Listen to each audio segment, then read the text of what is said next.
Coming up on this program, we show you how to get connected. Find out how to choose an internet service provider. Discover the newest form of communication, electronic mail. Ways down and ready to ride.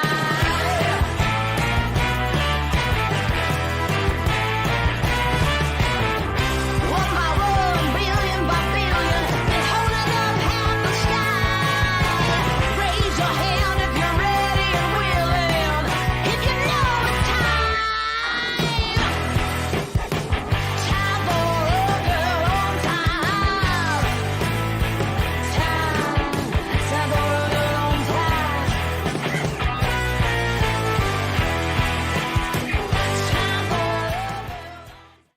Hello, everybody. I hope everybody's doing well today. Oh, I wasn't going to wear these. And then they're on, and then they're off. Who can we offend tonight? Can we offend everybody tonight? That would be my personal goal for this evening. Let's fuck some shit up, shall we? I hope everybody's doing well. If it's your first time here, buckle in. And if you've been here before, well, welcome back. I hope that you've had a wonderful week. It is Friday. It's the end of the week. Okay? And look at this. We have good fucking news. That's good news too. But this looks like good fucking news to me. Chuck, wow. Wonderful, wonderful news. Woo! Yes, we're doing it. I'm so glad to hear that, Chuck. We were sending positive, negative vibes yesterday. Negative, positive, negative. We went through it. We were with you. I'm so glad to hear. Yoo-hoo! That's awesome, Chuck. So great to hear.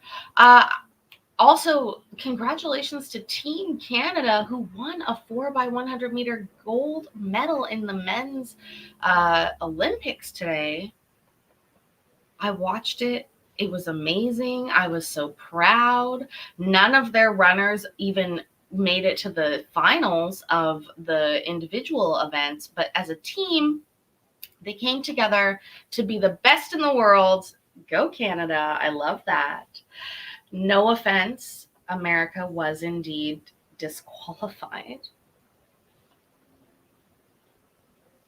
You weren't second. It's not like you would have won anyways, but also, yes, I saw that Colin had Mayer on tonight. Literally looked like they were sitting in each other's laps for the little while that I was over there, which is awesome. I'm so glad when we get to meet in person with our friends that we meet on the internet. Safety first, of course, but you know what I mean. If you're just getting here, make sure that you smash that like button. Smash that like button, says other YouTubers. I usually say clock in for your shift by hitting that like button. And tell me what you had for dinner. If you didn't like what you had for dinner, tell me what you wish you had for dinner. I had ramen noodles for dinner. I wish I had almost anything else. Not that ramen's not good. It's just, you know. Oh, yeah, you can hit the hate button too, William. That's fine too. Mike, honestly, I feel like I would have been better off if I had nothing for dinner. Also, this is a part 2. So if you're just getting here, we're jumping into a pro se hearing that we started yesterday out of Michigan, where a mom is represented by a lawyer. The dad is not represented by a lawyer. And he is trying to prevent the mom from taking this kid to a different state entirely. So buckle up for that. We are still on cross-examination where pro se dad is asking mom questions about anything at this point. So give me one moment. We'll get that going and we will continue on with that. And thanks for the raid. Love it.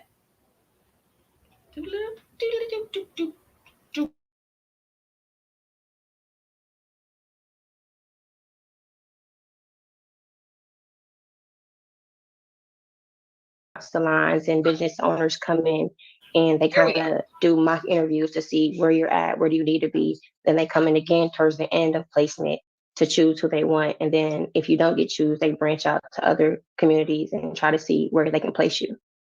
Is Happy it like a birthday, guaranteed crazy job? cat. Oh my God, look at me. I'm pausing the video 14 seconds into it. Colin rubbed off on me. Don't take that the wrong way. No, seriously, happy birthday. It's your birthday, right? Happy birthday and welcome. Here we go. Yeah, hit the like button. Subscribe. That is so helpful. Yeah, she really does need an attitude adjustment. If you're just getting here, we watched a little bit of this yesterday. We're watching the rest of it now. We've got a lot to go. So I got to hit play and stop talking. Or they do their best to place you? She said it's a guarantee. She said over 98% of her students get job placements at this school. That's one of the main reasons why I've picked it. Okay. And you had stated that. Oh, and we popped backwards. We are not doing that again. I'm not listening to that. We were here. Okay. What's your response, sir?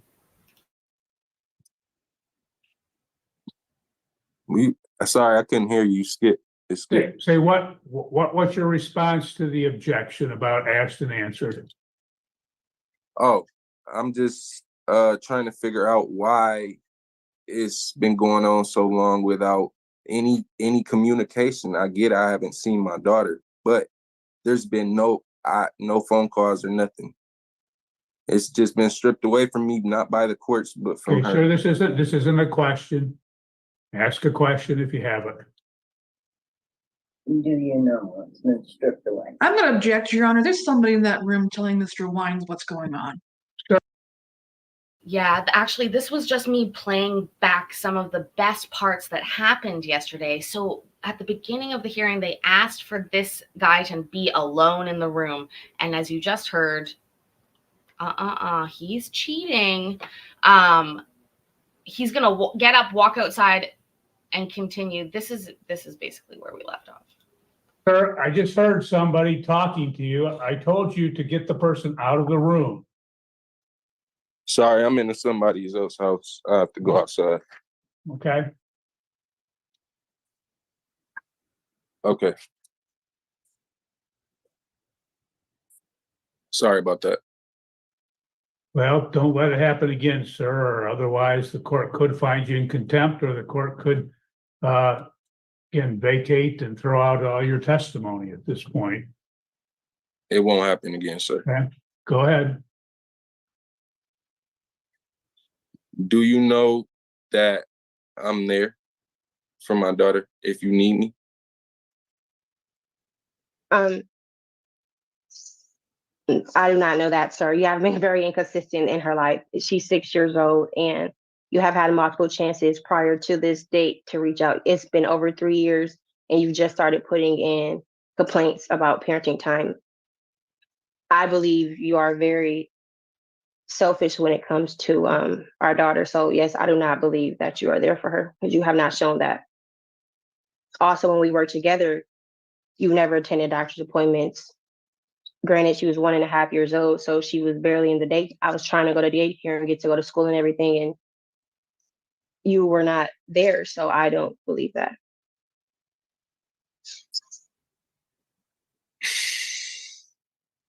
Okay. When will, okay, I gotta make sure I put this in the right way, Your Honor. So bear with me.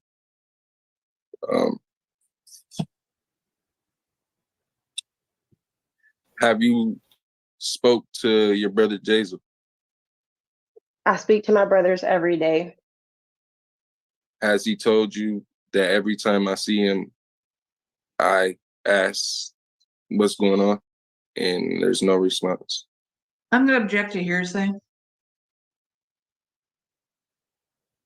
Okay, court will sustain the objection, sir. You can't ask what somebody else has said, okay? I'm sorry, this is my first time going through this. I understand. Well, when you represent yourself, you accept that responsibility to handle the case and ask questions just as if you were the attorney. So you don't get special consideration because you're representing yourself. Okay, I understand. Does Have you heard from other people that I have tried to reach out to you? I'm No, gonna sir. object again, Your Honor. It's still a hearsay issue of what she's hearing from other people. Well, Yeah. sustained, sir. You can't ask her what other people are saying. Oh, okay. So, Your Honor, I'm speaking to you in this matter. With that being, sorry. With that being said, I've only asked these questions because it's been so hard to reach out to her. I understand why you're doing it, but it's not a proper question. So I can't have you to ask it if it's not a proper question, if it's a hearsay question. Okay. Did you ever genuinely want me to have a relationship with Lauren? Of course, we were in a relationship. You're her child's father. It has just been your actions over the years while we were together. The domestic violence, I could not have my daughter live with that nor see that. So that has prompted me to break up with you. And since we broke up, you have been absent from her life. I get that the parenting time order was put in place and your mother was the mediator, but it has been times where your mother was upset with you because you wasn't visiting her then. So I cannot make you be a father. Yes, I would love for you to have a relationship with your daughter. You are the one who is solely responsible for that. I have a part in it as well with being a co-parent, and I have been a co-parent. This is my third child, so I am well aware of being a co-parent. I am very well aware of what to do. You just has not exercised that in 6 years. Do you recall our last text together? I'm gonna No, object to sir. relevance. Well, Hold on, did he say our last sex together? Because I'm gonna rule that that's relevant. I want to hear about it. But I think he said text. I was hoping for a moment he said our last sex together. But no, I think he said text. She doesn't look impressed either way. well, I don't know what the relevance is at this point, so I will allow it subject to relevance. I'm misunderstanding, sir. You can ask the question again, sir. Oh, do you recall our last text together? No, sir. I haven't spoke to you in over 4 years. I do not. Do you have any like malice towards me? No, sir. Why hasn't it been so hard for us to just co-parent through third party then? Sir, we were supposed to co-parent through your mother, and we went for a pickup one random weekend, and she did not answer the phone. And that is how it started. I have not heard anything. Nobody has reached out to me. Nobody has seen me. You have not put in no parenting time order until this last couple months. That is your right as a father to put in no parenting time order if you believe that your rights have been stripped from you. Sir, you have waited 3 years to do that. You waited until you heard that I was moving to do that.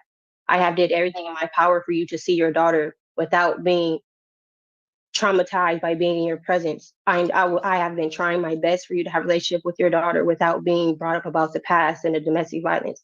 I have done my part, my best in my ability. I got punched in the face and had to drop my daughter off to you 2 weeks later. I have done my part with your mother and you. Your I Honor, have tried my best. I have a question. Your Honor, Brian Kirkham, Yeah. sir. When she's going too far in depth, do I just gotta sit there and listen? Well, if it's not responsive, you can always object to the responsiveness of the question. Object to that. Okay, well. Okay, so a little late for that now. She's already done it. So in the future, you can object. Go ahead. Do you know you could contact me anytime? Upon the parenting time order, sir, I believe the third party is in the best interest, and that is what the order was put in place. And I believe in following the rules, so I will follow what the order says. Why hasn't the third party been contacted in I'm years? gonna object Again, Your Honor, this has been asked and answered repeatedly, and my client has testified repeatedly. She does not have Mr. Wine's phone number. She does not have the mediator's phone number, or his mom's phone number. Okay. She has answered it before, sir, so move on, please. Okay. Do you plan on letting me have a relationship with Lauren? Yes, sir. I answered that question previously. I don't believe so, but okay. Uh, do you feel like I have a fair chance at being a father in this situation? I believe if you try to be a father, you can. That's the only answer I have. If someone wants to see their child, they have to put in the efforts. That's it. Is There's your no trying when being a parent. You have to do it. fiancé hindering me from seeing my daughter? No, sir. It hasn't. No, no. And you said you've been with him. Oh, it's not a question. Sorry. You've been with him for 3 years, right? Objection, years. that's been asked and answered. It has been. But I'm getting this all gets me to my point that I'm trying Well, to get. she's already answered the question though, so you can't just keep asking a question over and over. Or she answered that question with Miss Reed too, so. Move on. Okay. Why do you feel like taking my daughter to Arizona will help build any relationship? Honestly, you have not seen your daughter in over 3 years. So the relationship that you have with your daughter is none. You have not contacted the courts in over 3 years, nor me in regards to having any relationship with your daughter. So I took it as you did not want to have a relationship with your daughter. I have moved on with my life and I am engaged and I have made plans with my future husband and my kids because you were absent. You have abandoned her. So I had no acknowledgement. I had. Okay, hold on, ma'am. He said object. What's the objection, sir? That didn't answer my question. Well, she stated that basically that you have not had contact, et cetera. So I guess that's sufficient. Ask your next question. Okay. That's all I have. Okay.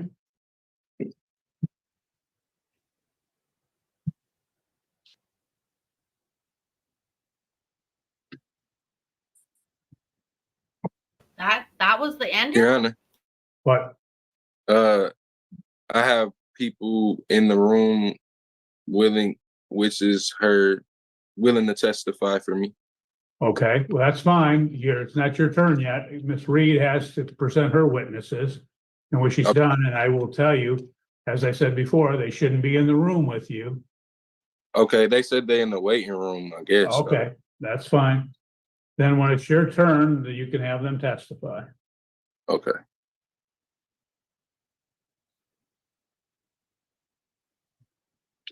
Ma'am, you had mentioned that originally, you said that your insurance would run you $70 per month. Are all three of your children on that? Yes, sir. They take money out of my check weekly and it goes towards my insurance. Okay, that's not what I asked. I knew they would take it out. I was just asking if there were 3 children on that. So there's 3 children and you, so there's 4 people on the insurance. Correct. Yes.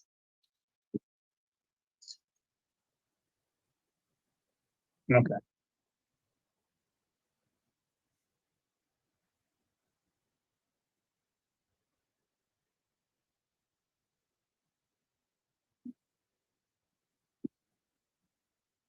You had mentioned a figure that you said you thought you'd be able to make over 70,000 a year once you have your cosmetology license. Where did you get that number from? The school, they said that based off of the average salary in Tucson and the demand, that it's possible you can make that or above, depending on the rates that you offer and the services that you provide. Okay.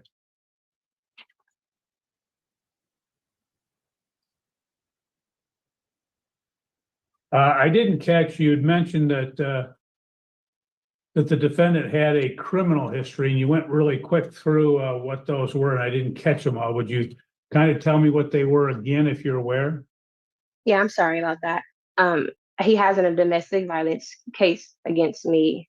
He had a simple assault as well. He had Hold on. Was the assault with you or someone else? with me. That was when he punched me in the face. Oh, that was out of the same incident then?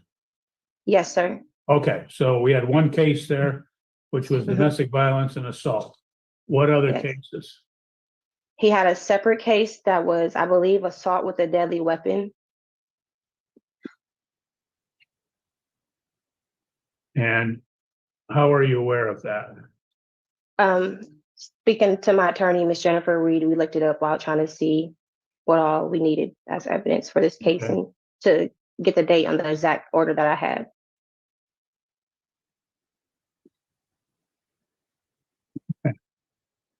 Anything else? I believe he had eviction Okay, on his record, but I'm that just was looking for any criminal actions. it. Okay.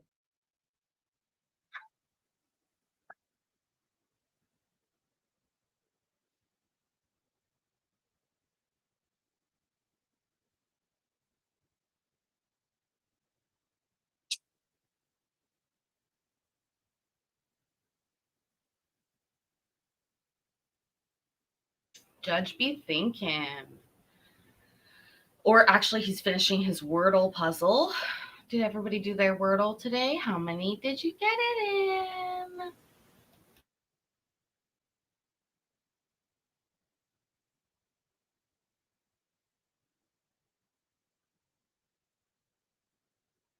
You know, I really Okay, I don't have anything further. Anything else, Ms. Reed? Any redirect? Yes, Your Honor. Okay. Lear, you had mentioned some parenting time complaints that were filed this year by Mr. Wines. Is that correct? Yes, ma'am. Correct. How many parenting time complaints has he filed? I believe 4 or 5 almost every weekend. Did we have a show cause hearing on some of those parenting time complaints on July 9th? Yes, ma'am. Did Mr. Wines appear at that hearing? No, he did not. Were those dismissed because he did not appear? Yes, ma'am. And do we have another show cause hearing coming up towards the end of this month on additional parenting time complaints? Yes, he put additional parenting time complaint after he didn't show to the one on the 9th, and now we have another cause hearing. Yes. And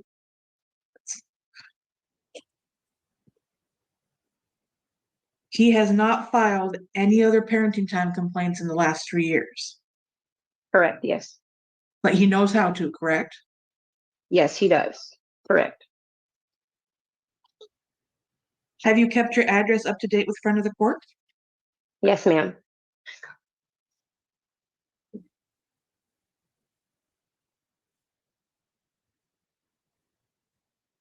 Mr. Wines was questioning you of why his phone calls went straight to voicemail. Have you received any voicemails from Mr. Wines or his mother? No, ma'am. Have you received text messages from Mr. Wines or his mother?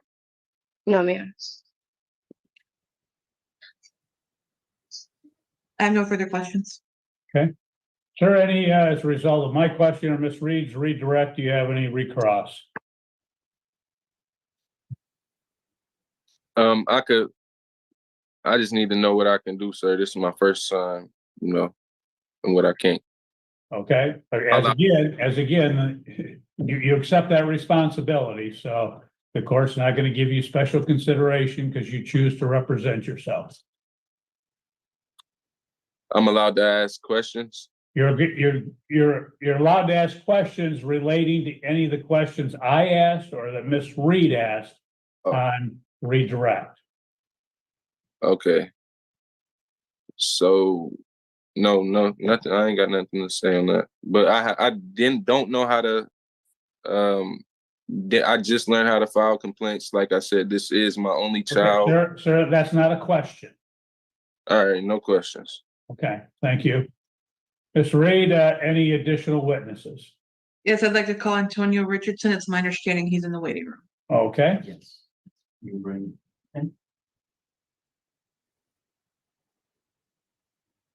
Only if you can figure out how to ask a question. Who the heck is this? Hello. Good morning, sir. Good morning. What we're gonna do is, we're gonna ask you some questions, so I'll ask that you would raise your hand, be sworn in, then we'll proceed. Do you solemnly swear or affirm the testimony you are about to give shall be the whole truth and nothing but the truth? Yes, I do. Okay, go ahead, Ms. Reed. Good morning, Antonio. Can you hear me? I can hear you. What is your relation to the Driving? parties in this matter? Lyric is my fiance, and Lauren is my daughter. Is she your daughter or is she Mr. Wine's daughter? Mr. Wines is her biological father. Okay. And how long have you been dating in a relationship with Lyric? About 4 years. Okay. And can you describe your relationship with Lauren? My relationship with Lauren is good. That's my baby. We get along fine. We do a lot together. Did you hear that? They get along fine. They do a lot together. Mayor, thank you so much. I loved your appearance on Call-In. You rock. Do. 5 more memberships. We do members only around here every Sunday. Jeopardy form answers only. Thank you so much, Mayor. Appreciate you. Woo! She FaceTimes me when I'm at work. She'll give me hugs, tell me I love you all the time when I come home. We just do a lot together. Showed her how to ride her bike. We do a lot of family vacations. Take her to different zoos, museums. We just do a lot. We do a lot together. Me I and saw her, Mayor. He was almost the sitting whole on your family. lap, Colin.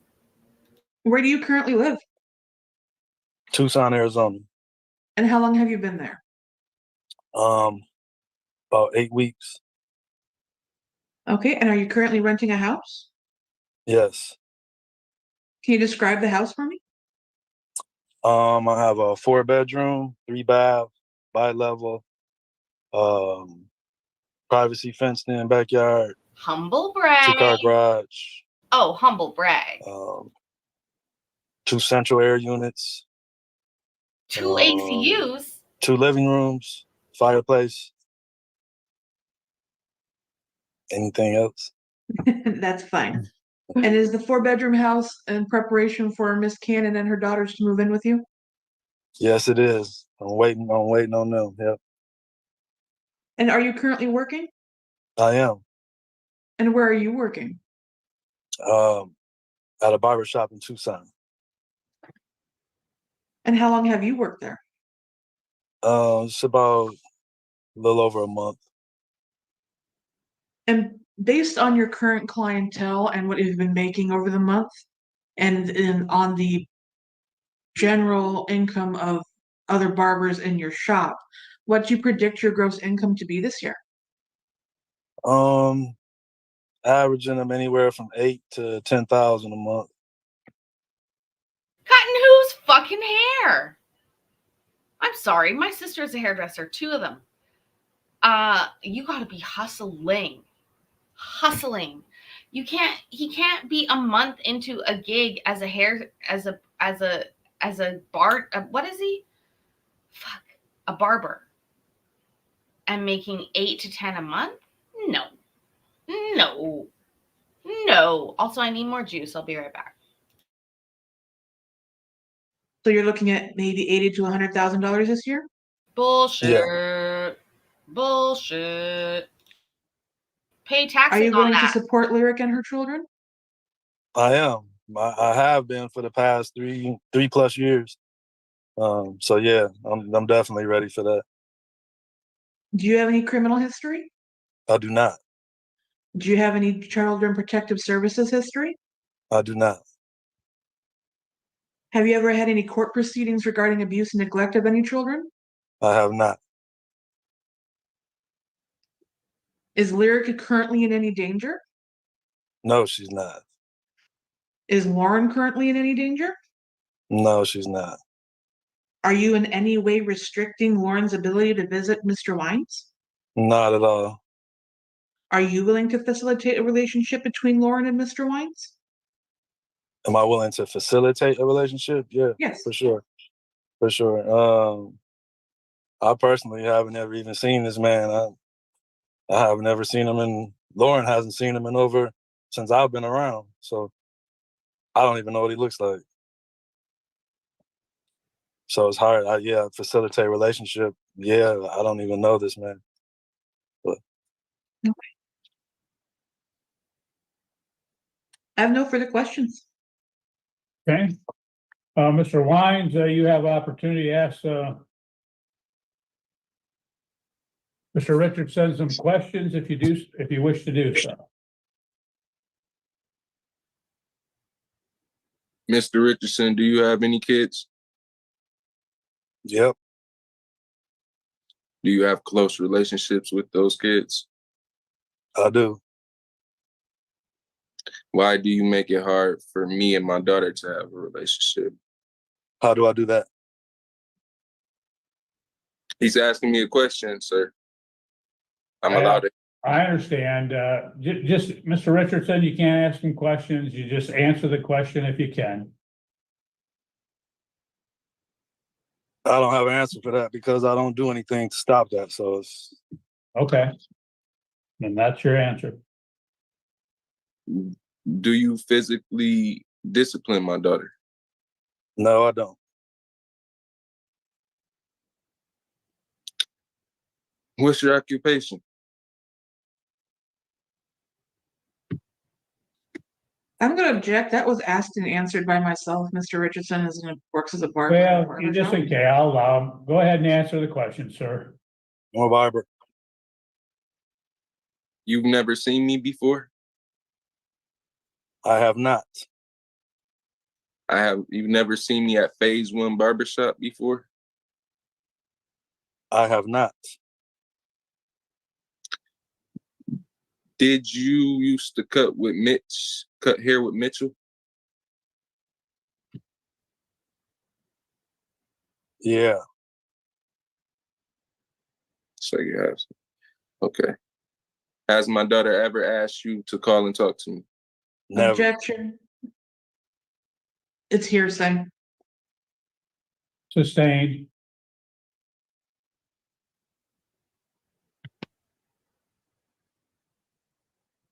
Do Right. you tell Lyric to reach out so her and her dad can have a relationship? I don't understand the question. Are you Go ahead. Maybe you could rephrase it, sir. All right. Are you hindering anything from me and my daughter having a relationship? Not at all. Do you recall seeing my aunt? Do you know Crystal Wines? I do not.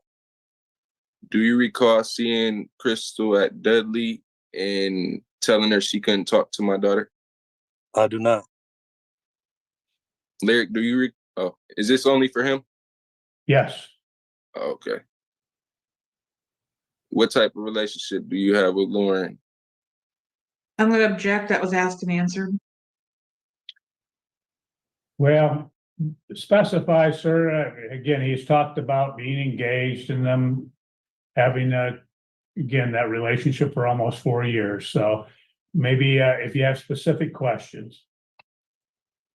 Do you discipline any of the other kids?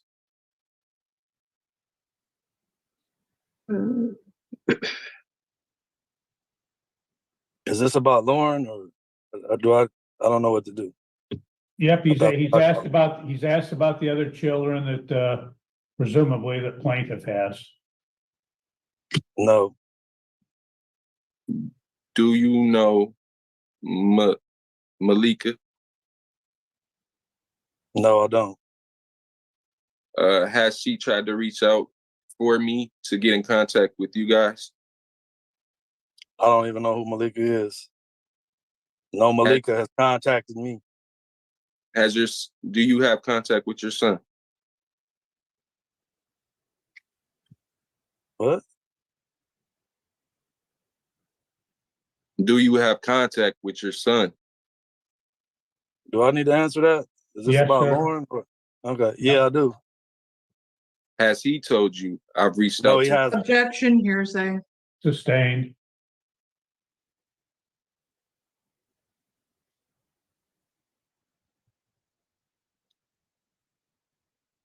How do you discipline my daughter? Objection, asked and answered. Yeah, sir, he's testified that he doesn't discipline your daughter, so. Okay, okay. Do you transport my daughter to school? Every day for the past 3.5 years. Also the doctor's appointments, also the conferences, also the extracurricular activities, also to the Y Center, also to karate class, also to soccer. Good. Do you want my daughter to have a relationship with me or not? I don't have an opinion. Okay, that's all I have. Okay. Anything else, Ms. Reed? No, Your Honor. Okay, thank you. Thank you, Mr. Richardson. That'll conclude your testimony. You're free to go. Have a good day. Thank you, you as well. Ms. Reed, next witness. I have no further witnesses. Okay. You rest. Yes. Okay. Mr. Lyons, now's your opportunity to present your witnesses, if whatever you have. Malika Linwood. Okay. Yeah.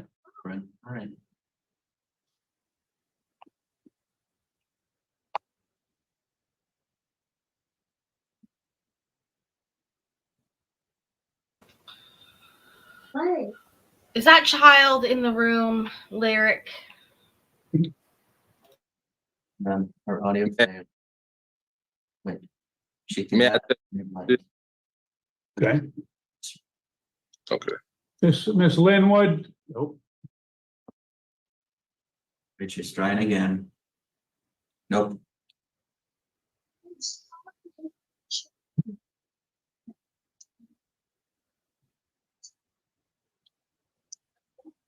Hi, Katie man.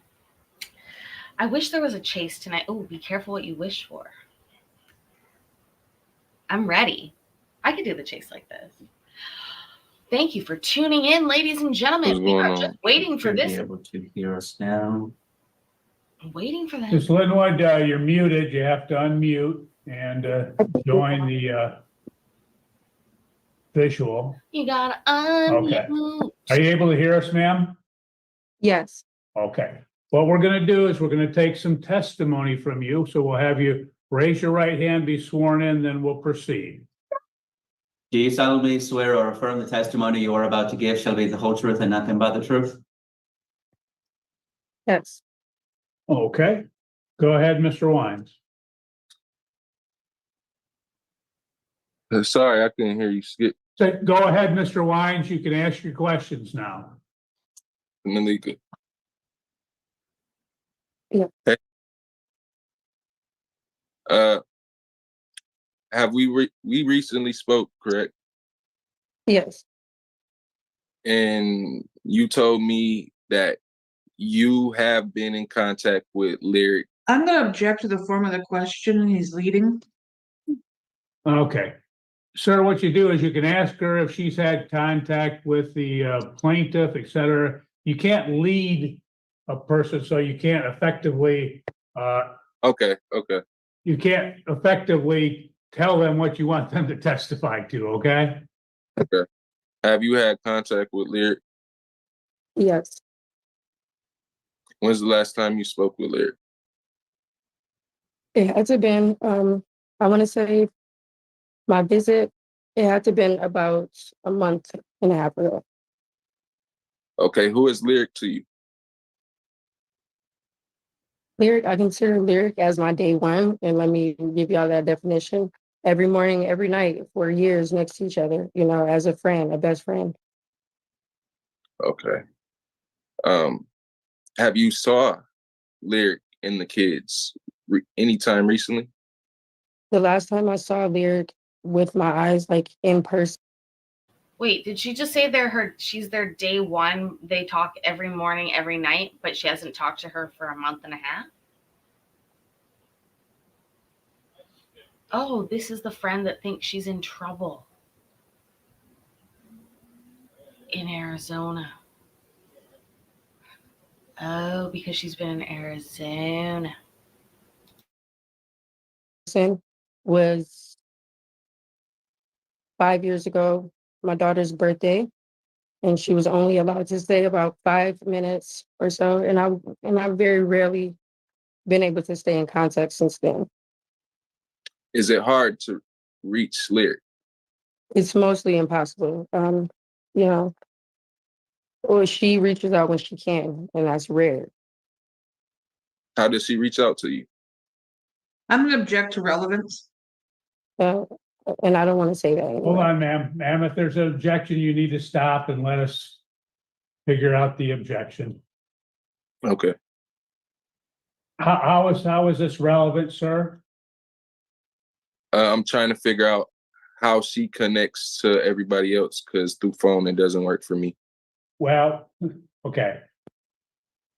Her contacting and how she reaches out to everybody else isn't relevant to how she may reach out to you or. Okay. So if you could ask them specific questions as it pertains to you, then that would be fine. Okay. So you said when's the last time you seen her? Sorry. Like 5 years? August 15th. Okay. When you spoke, what did you guys talk about? Objection, hearsay, and relevance. Okay. How's that? Well, it's not hearsay. They're both here. She's here and Lyric's here. So there's no hearsay, Attorney Reed. Relevance? Maybe. But it's not hearsay. Back me up, Judge. Back me up. That relevant what they might have said 5 years ago, sir? It was. Ma'am, hold on. It was. Ma'am, stop talking. Years ago. There's an objection. If there's an objection, you need to stop talking so that we can work out the objection. Okay. Sir, how is it relevant what they talked about 5 years ago? Well, she's talked to her recently. She just said, Well, she said she last saw her. Okay, she did talk about a month and a half ago, but how is that relevant to this case?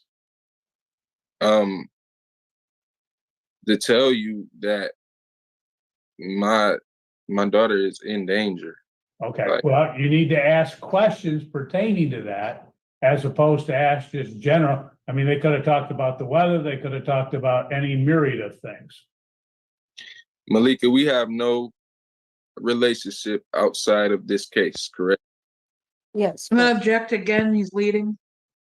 Well, I'll allow it. It's kind of preliminary to, again, the testimony, so I'll allow it. Go ahead.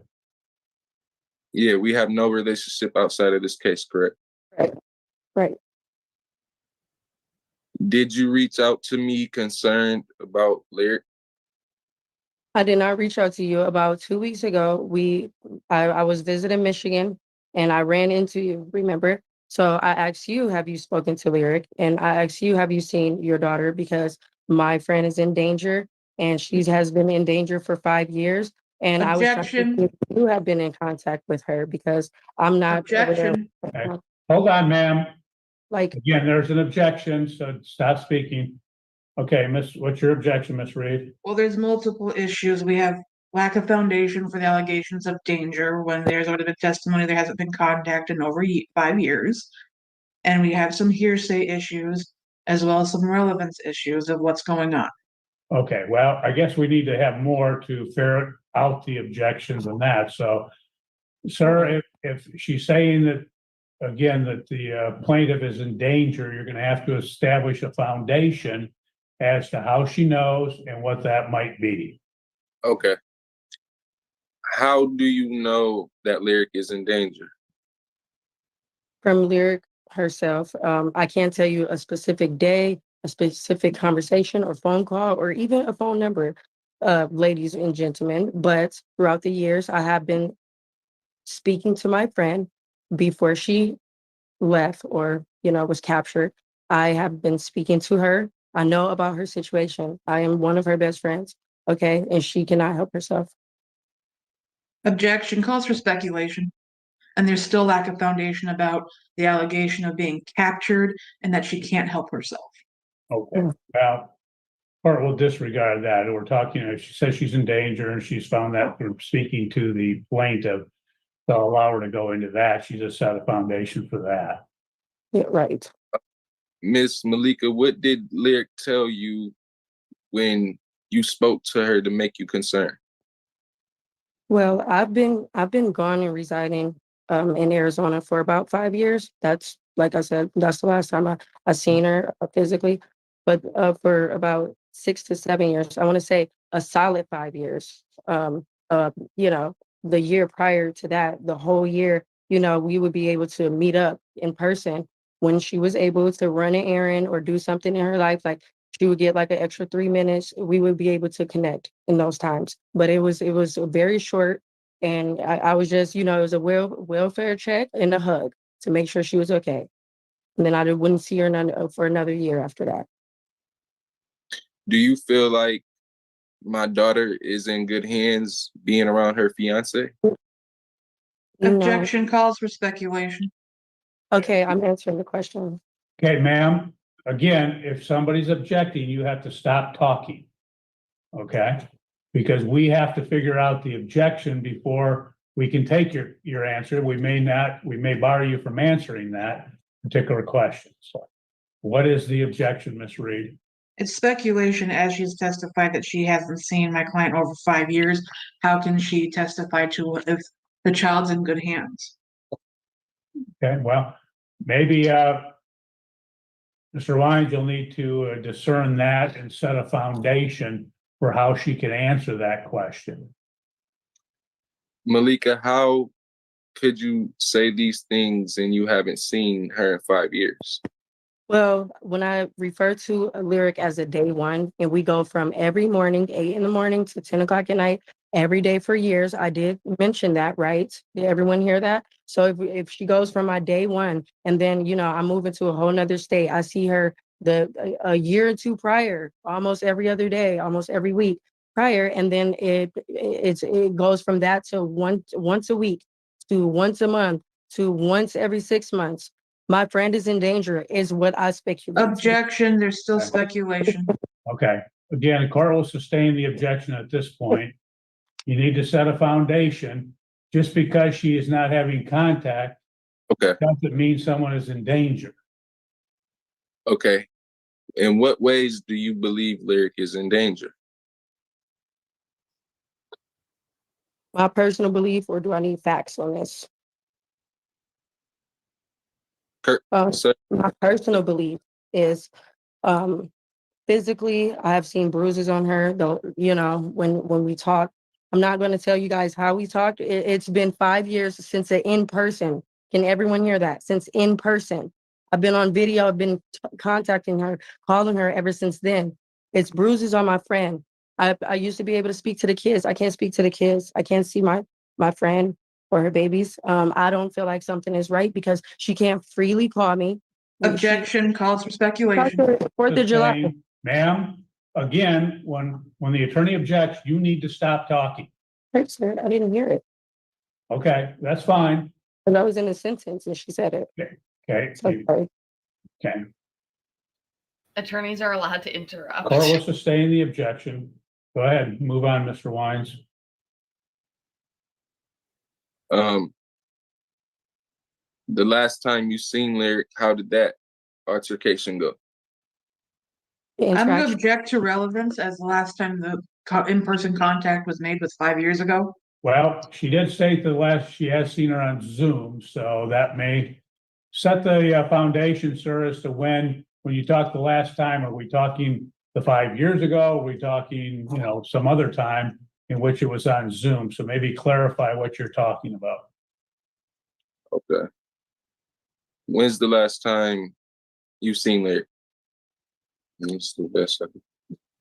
Okay. The last time I seen her on video, okay, Yes. not in person. The 4th of July, not the 4th of July, it must have been a week before that. She said that we can hang out and get together, and it'll be a little family trip. And I was already kind of a little sus about that, but I'm like, okay, but that, that's the last time we were able to speak. So I've been messaging her ever since the 4th of July, like the week prior to 4th of July, all the way up until this morning, yesterday, the day before yesterday. And Okay, ma'am, just to clarify, are we talking what year of the 4th of July? This is 2024, 4th Okay, of July, thank you. a month ago. And these past, every other day or every 3 days, maybe, I am contacting her, and she's not getting back in contact. Let's put it like that. But I don't think she's able to. Okay, Objection, speculation. sustained. Go ahead, Mr. Wines. Okay, I was just making sure we are clear. Do you believe not only Lyric is in, let's say, not in good hands, do you believe the kids are okay? I'm gonna object. It's a speculation again. Sustained. There's been no foundation laid for the question, nor is she able to testify to that. Okay. How did the last altercation go with you and Lyric when you seen her on video? She looked a little scared. Well, with my eyes and how I know my friend for over 5 to 6 to 7 years, looking around, trying to make sure her surroundings are clear and safe so that she can whisper the couple of words that she was able to whisper. My friend, I never seen her like that. So I believe personally, with my speculation, my observations, that, she was looking scared and frantic. Do you guys know what frantic means? I don't think that she was like freely able to be on the phone with. Objection, speculation. Okay, sustained. Malika, do you believe I'm a good father? Yes, I have seen. Objection, lack of foundation. Okay, sir, you're gonna have to establish why she comes to that opinion. You said what? Again, she's objected to speculation, so you're gonna have to establish how the witnesses come to that opinion, because otherwise it's speculative without a foundation. A misunderstanding. I can't help you, sir. I've explained that. All right. She's sassy though. So have you spoke to Lyric since for the last encounter? No. You have tried to reach out, you said? Yes. There's been nothing said back? No. Does Lyric reach out to you just as much as you reach out to her? No. It's about she reaches I'm out gonna object to relevance. a year. Okay. Sir, what's the relevance of whether the plaintiff reaches out to her or not? The relevance is because it's been impossible for me to get in contact. So I was wondering if she is keeping a close, keeping close. Explain to them how you feel. Like, Ma'am, hold on. explain to them how you feel. Ma'am, hold on. Okay, well, I'm going to sustain the objection. I don't think it's relevant as to an inference, if you would, if she's having difficulty contacting someone else as to contacting you. So He is move on. Misusing If Miss Linwood is still there, I don't know. I'm still here. Oh, she's Okay. still there. She's been Go ahead, Mr. sassy. Wines.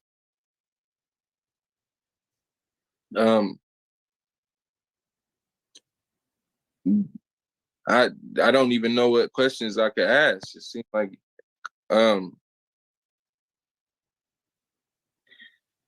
when you spoke to Lyric the last time, when you spoke to Lyric the last time, did you guys plan anything? Yes, we did. We planned. I'm gonna object to relevance. I don't see how any of this is relevant to this current case. Well, you're going to have to explain, and Mr. Wines, again, have her establish why it's relevant. and whether they made plans for anything. Okay, we just on to the next question. Go ahead. Malika, do you know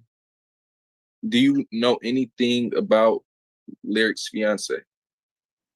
We have mutual friends, and they're all considered day ones. I'm not speaking on any names specifically. We are all females. We all know who we date, and when we all started dating these people, I'm not familiar with his full actual name, but I know exactly who he is, and all of our friends and our clique know who this man is as well. Ever since she started dating this man, she's, it's been different. Let's just say that, so I don't get objective. It's been a little different, and he's a dangerous man. He's known on the streets for being. Objection, lack of foundation. Sustained. Sir, you have to lay a foundation if somebody's going to make a statement. Okay. Okay. Malika, do you believe he's dangerous? Okay, Objection, speculation. that's not laying a foundation, sir. Okay. Do you believe he has my daughter's best interest since you do know him? Objection, that's speculation again. Being sustained. Well, he obviously don't know how to Ma'am, actually. no, don't talk. Okay. Go ahead, sir. Malika, do you plan on keeping a close friendship with Lyric? Objection, relevance. Sustained. All right. Have you ever met my daughter, Malika? Lauren Wines? Yes. How was that interaction? They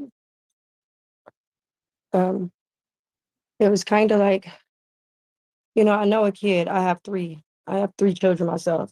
So, the fact that I meet them, at the birthday party, they wanted to be happy. They wanted to be kids. They wanted to enjoy themselves. But for them to only be attending a birthday party for 4.5, 5 minutes, they kind of got really, really sad in the face on the way out the door. Lyric, her eyes were watering like she wanted to cry. Like, I don't think that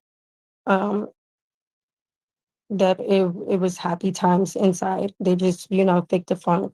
I'm Just to- gonna object. I don't see how this is relevant. Yeah, how is it relevant, Mr. Wines? Tell them what you need. Yeah, I'm just trying to get down to the point of Can I talk for like 2 seconds or no? Ms. Linwood, you need to stop talking. Go ahead, Mr. Wines.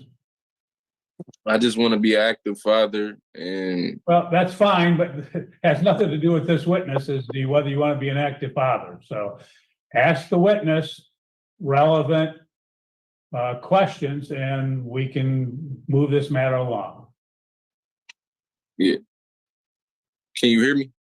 Yes, I'm here. Okay. Can y'all hear me? Or is it Yeah. skipping? Okay. When you guys talked, did you sense the same person that you used to know? Objection calls for speculation and a sense, and I still don't understand how this is relevant. I Sustained. don't even know what to ask. All right, that wraps it up pretty much. Okay, thank you. Ms. Reed, do you have any questions of the witness? I do not. Okay, Ms. Linwood, that concludes your questioning. You're free to go. Have a good day. I love you. Goodbye.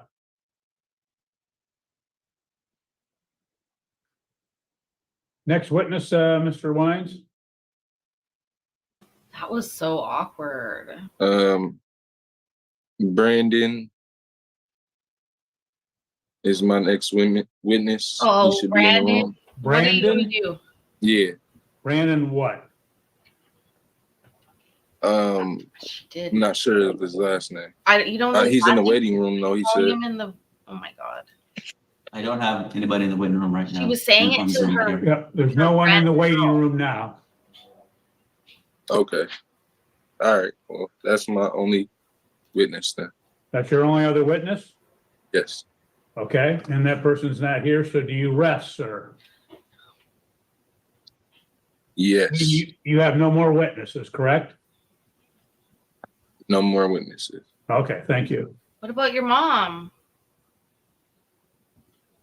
Ms. Or Reed, do himself. you have any What about himself? rebuttal witnesses?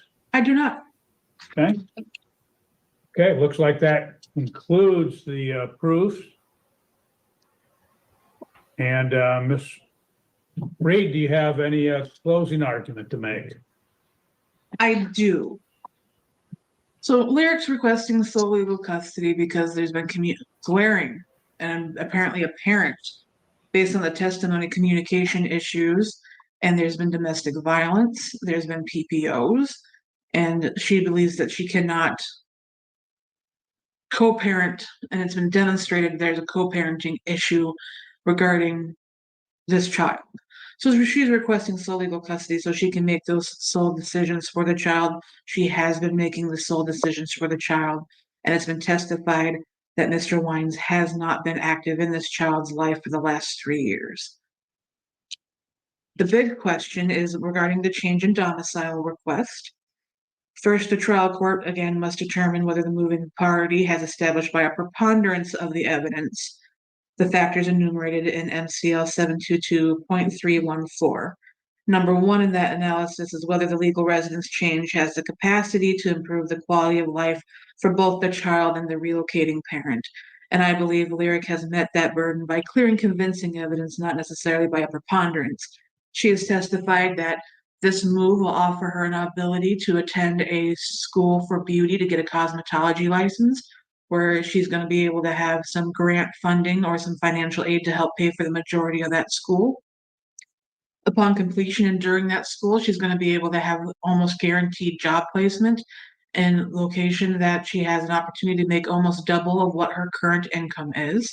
She's also testified that this move is going to have the ability to improve both the life of herself and her child by that one increase of income, but also that there is an increase and a better school environment in place for Lauren with a lower student teacher ratio, with ability of 2 in-classroom teachers' aides, with some extracurricular activities focused around STEM offered for free by the local university, as well as the improvement in their living situation of a larger house in a gated community with a pool and other opportunities available within that community.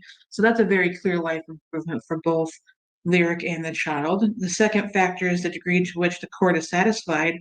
If the court, I'm sorry, I moved on to the third one. The second factor is the degree to which the parent has complied with and utilized his or her time under the current court order governing parenting time with the child.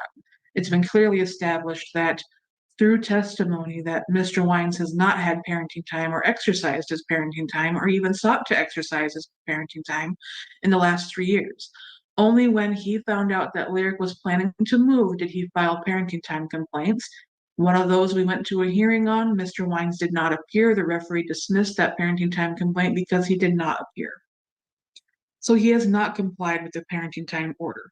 The third factor is the degree to which the court is satisfied the court permits the legal residence change. It's possible to order modification of the parenting time schedule or other arrangements governing the child's schedule in a manner that can provide an adequate basis for preserving and fostering the parent's relationship with the child and each parent. Right now, Mr. Wines does not have a relationship with his daughter.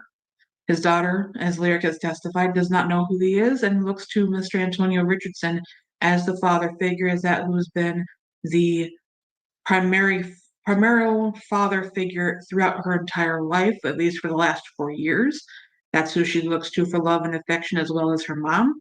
And she's going to need some time to get to know Mr. Wines. And my client has testified that she's willing and able and will facilitate that relationship, but she does believe there needs to be a slow process of reintegration and that she's willing to do the parenting time through the winter breaks and the spring breaks and the fall breaks to try and reintroduce that. So maybe the summertime parenting time next year is not as such a shock when she does not know Mr. Wines. The next factor is the extent to which the parent opposing the legal residence change is motivated by a desire to secure a financial advantage with respect to a support obligation. There has been no testimony regarding that factor, but I have stated, and I believe my client has stated with her, going to school with the potential of making about $70,000 a year and up, that would reduce Mr. Wine's child support obligation as it almost doubles her income. The next factor is the domestic violence, whether that violence was directed against or witnessed by the child. My client has testified that there was domestic violence in the presence of the child that resulted in a PPO and potential some criminal charges for domestic violence and assault. Once the court looks at the factors under the domicile statute, second, the court must look at if the factors support a change of domicile, then the court must determine whether an established custodial environment exists. We would present that the established custodial environment is clearly with plaintiff, as defendant has been absent for the last 3 years. And the child looks to plaintiff and Antonio Richardson for love, affection, guidance, needs of daily living. And that has happened over the last 3 years, which is an appreciable time. Third, if an established custodial environment exists, the trial court must then determine whether the change in domicile would alter or modify the established custodial environment. And it does not, as the established custodial environment would remain with plaintiff. And then finally, if and only if the trial court finds that the change of domicile would modify or alter the established custodial environment, must the trial court determine whether the change of domicile would be in the child's best interest, considering the best interest factors. Now, we were also requesting a change in parenting time, so we went through the best interest factors, and we believe that all of those factors favor plaintiff, as plaintiff shows the child love, affection, guidance, needs. Plaintiff has the capacity to show the child love, affection, guidance, and provide for her needs. She has the ability to provide for her financially. And while we believe that the defendant has the ability to provide for her financially, he has been subject to multiple show causes for failure to pay a very minimal amount of child support. He has not provided her food, clothing, gifts, or any sort of other support, and my client has not had contact with him for the last 3 years. There is domestic violence. There is a severe breakdown of communication, as has been repeatedly testified, which is why it's important that we have a communication app, so we're not running into let's contact everyone and everyone's family to try and get a hold of somebody. It can be all through our family wizard. It has the red receipts on there. It has the calendar so we can track parenting time, and we're not trying to petition the community, as it were, to try and get a hold of an arranged parenting time. I believe my client has met her burden to change domicile, and I believe she's met her burden to change legal custody.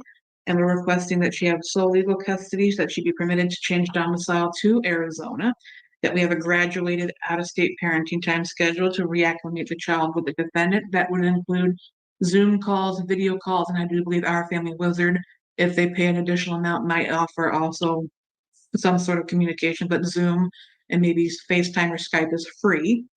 And then child support calculated under the formula. Okay, thank you. Mr. Wines, your closing argument. My closing argument is that my main concern is that even with that being said, that she said that we are going to go over, I don't believe I have any contact with my daughter whatsoever, if that's the case, because I haven't. I've been trying to reach out for Lyric for 3 years, and she constantly changes her phone number. I never even knew where she lived. She's always know where my family stays. She's know where I stay. She used to drop my daughter off, but she's never made it clear where she is or her number. She changes and blocks my mom. I'm going to object, Your Honor. He's testifying to evidence that was not offered into evidence, and now he's testifying during a closing. I understand. It's a closing argument to disregard any argument that isn't satisfied or substantiated by the testimony. Good. Try to reach out. Okay. We're getting some interference. Is somebody talking in the background? Lyric, can you mute yourself? I'm sorry, yes. Sorry.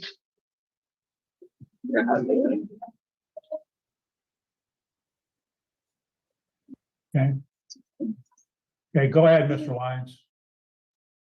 I've been trying to reach out for Lyric for the whole time, and me and Lyric, we used to have times where, where I would see my daughter, and then she'd go like a week without seeing my daughter, and then she'd reach out. So it was, and I've always been a selfless dad. I'm not the type of dad to where if my daughter doesn't want to be with me, she can be wherever she wants. I'm a selfless dad when it comes down to it. So always made sure that I've tried to keep contact with my daughter. I have been trying to reach out to Lyric, and I wasn't sure on how to go through the courts. I had to learn everything by myself. So yeah, that's why I started putting in the complaint, because I learned how to do it myself over time. I am attending school, KCC, for my trade this fall. I am working right now. I have a shelter for my daughter. I'm building right now for me and my daughter. So I don't feel like her moving to Tucson, Arizona will help me and my daughter build any type of relationship whatsoever, because it's been hard over the 3 years to contact Lyric to continue building that relationship with my daughter. So I ask that the court, be considerate of my feelings and me and my daughter's relationship. That's it. Okay. Anything else, Ms. Reed? No, Your Honor. Okay, thank you. Well, in this particular case, the court has heard the testimony in this matter. The matter is before the court on the plaintiff's motion to modify legal custody, parenting time, support, and change of domicile. So we have all of those issues. Okay, so he's going to rule now. You need to get your guesses in on all those things. What's he going to rule? I think Reed's going to win this one. Unfortunately, it's not good, but I think she's going to get the change of domicile. I think she's already in Arizona. I think she's done a shit job of hiding it, but I think she's already there. I think she will get the change of, I think she'll get everything she's looking for. And they will set up some shit visitation for him. He needed to have got a lawyer, and he should have been filing 2-3 years ago. Your first time you miss visitation and you can't get a hold of them, that's a violation. She can be held in contempt. Patrick, we've seen a lot of other cases. We were not expecting it. Let's just say if any pro se litigant wants to go up against any attorney, it's generally Attorney Reed. Allegedly. But now we have to listen to the very long recap and the ruling from the judge. So issues. The court notes that the final judgment in this case was from September 27, 2018, and that was subsequently changed on September 17, 2019. In that order, that was order regarding custody, parenting time, and support. It provided primary physical custody to plaintiff, joint legal custody, and parenting time every Saturday from 12 o'clock until Sunday at 6 o'clock p.m. Again, that's from 2019. There was a period of time when the parties had provided for some parenting time in this particular matter. The testimony has shown that happened maybe for a couple years, and that was sporadic to some extent, and the parties, because of the domestic violence case and the charges in that matter, that they had to use the paternal grandmother as stated as a mediator, but I'd say as an intermediary in this particular matter. The court will note, and I'll address the issue of custody first in this case. the plaintiff is asked for sole legal custody. She already possesses sole physical custody. And the court will look at the statute as the joint custody, and that's MCL 722.26A.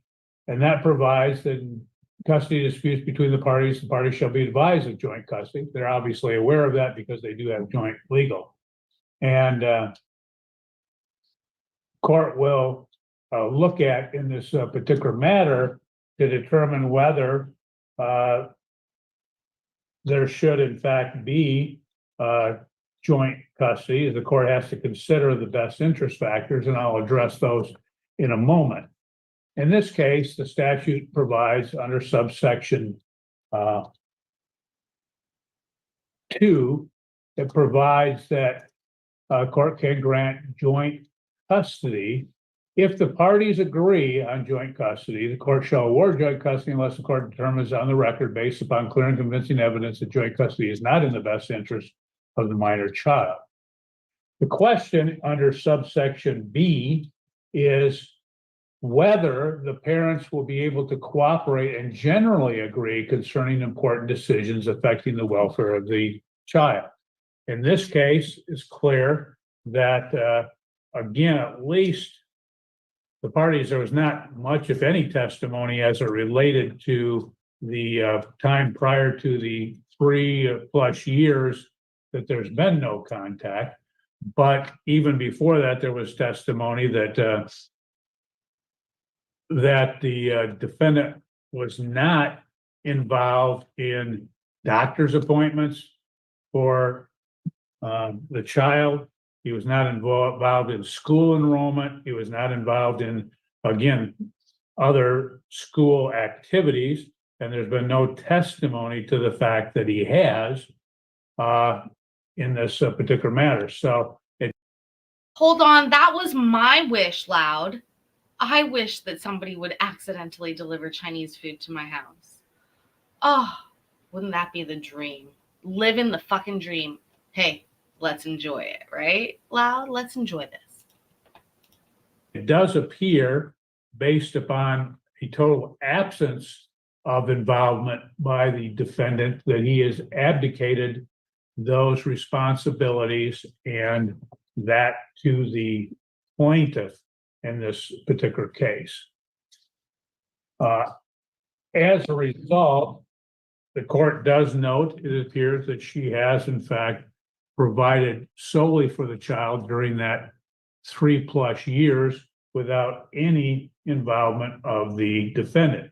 He will state, as he has, that it's because he's been, again, the plaintiff has not involved him in those decisions. She has not reached out to him to discuss things with him. But again, communication is one of those things that you probably can't simply look at and say, well, it's this person's fault. I mean, communication is a two-way process. And if the defendant wishes to have communication, he needs to initiate, he needs to be able to seek to enforce that. And in this particular case, as the court looks back through the file, no time during the 3+ years has the defendant ever filed any petition in this to seek to initiate or seek to force the communication with the plaintiff on those particular important decisions in the life of the child. And as a result, that's why the court states that he has in fact abdicated those particular responsibilities. In this particular case, it's clear that based under the appropriate statute that I referenced, that again. Mayor, thank you so much. Yes, Mayor had a guest appearance on Colin, definitely not Cromwell's stream tonight. Go check it out. They were almost sitting in each other's laps. That's what I'll say. Thank you so much, Mayor. Although I have to tell you something. I think Mikey was jealous that his fan of the year was sitting in Colin's lap. That's what I think. He hasn't shown up here tonight, but he showed up there. Again, it's a matter of whether the parties are able to cooperate and generally agree, not always agree as to important as decisions affecting the welfare of the child, which they have not done. As a result of the fact that they have not done that, and that the defendant has not taken action to enforce that provision in any way, the court will recognize that plaintiff has been solely responsible for a good deal of the child's, well over half of the child's life, on making those decisions without any input from the defendant. As a result, the court does believe that she has met her burden of proof in this matter to establish that it is in the best interest of the child, based upon, again, facts that I will get into when I get into the best interest factors, that in fact it is in the best interest of the child. And the court will find that this by a clear and convincing evidence, even though, well, by clear and convincing evidence, the court will find that in fact it is in the best interest of the child that she be awarded sole legal custody, and the court will so order in this matter. I want to address next the issue of, again, the change in domicile. Change in domicile is covered by MCL 722.31 in this matter. And what the court has to look at is this read is. I realize I can change the speed on this. We're going to watch it at 1.25 for the ruling. Already addressed is the court has to engage in a four-step approach. And first, with primary focus on the child, has the moving party established by a preponderance of evidence the following factors. First factor, does the change have the capacity to improve the quality of life of both the child and the relocating parent?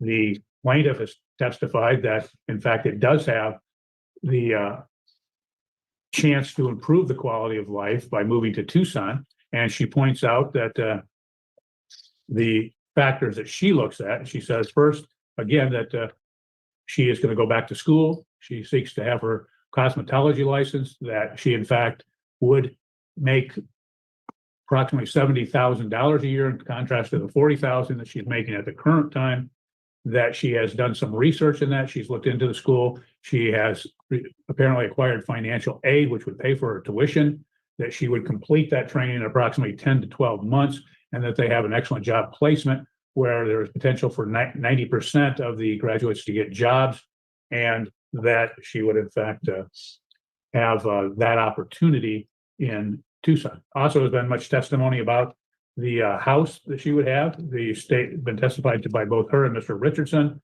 that, in fact, the house that they would be living in is a house which would have 4 bedrooms, 3 baths, two living rooms, various other rooms in this particular matter, as well as a fenced-in yard, that in fact that it's more than able to provide for and to facilitate both the plaintiff and the minor child, as well as the plaintiff's other children in this particular case. So that would appear to be established in this particular case. The court notes that again, she went through other things when she had testified. She testified that it appears that the student to teacher ratio would be greater in the school that the child would go to in Tucson. That in fact the child could, even though school started in Arizona last Monday, that she would be able to get her into school. That she would in fact be able to be enrolled, and that she believed that that school is superior to Fremont, which has a higher parent-to-teacher ratio and limited, I guess you'd say limited opportunity. She had mentioned the one thing that her children, I see she looks generally, are involved in robotics, that in fact currently the child has exposure to that through the library, but if in Arizona, she would have exposure to that through a program through the local university, and that is preferable. Court notes as well that she testified in this case that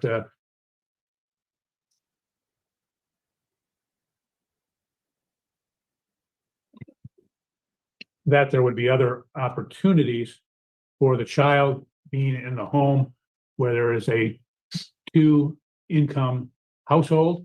She has testified, as did Mr. Richardson's, about providing for the child and supporting her during the time that the parties had, again, been together, and that Lauren, as he said, he looks at Lauren as his daughter, notwithstanding the fact she isn't. He looks at her, that he's provided for her in that way. The plaintiff has testified that other than the nominal child support of $25 per month, that the defendant has not provided for Lauren in this particular matter, other than that particular amount. And the defendant does not refute that. And as a result, the court is taking that into consideration. It does appear that based upon, again, all of the testimony, and again, the court can't reiterate everything, but based upon the testimony, it does appear that the change in domicile does have the capacity to improve quality of life of both the child and the relocating parent, and the court will still find. Next factor is the degree to which each parent has utilized their parenting time, and whether the change is inspired by a desire to defeat or frustrate parenting time.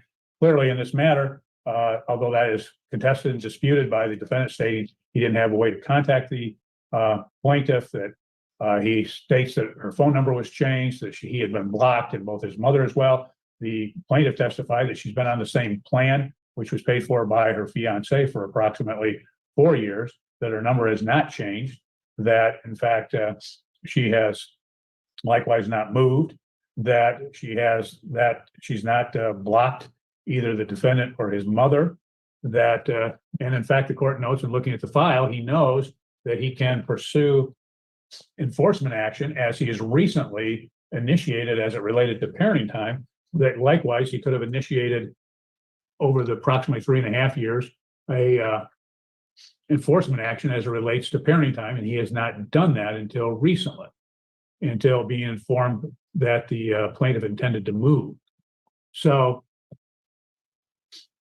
court will find in this matter he has not had the parenting time in the last 3+ years, approximately 3.5 years, and court will find that her move in this matter is not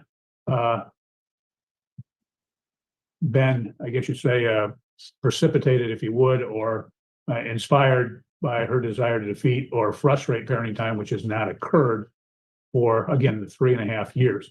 Court addresses the 3.5 years only because the child's only 6, and court has found in the past, oftentimes, almost every time, when you address issues concerning children, children have a different perspective on time.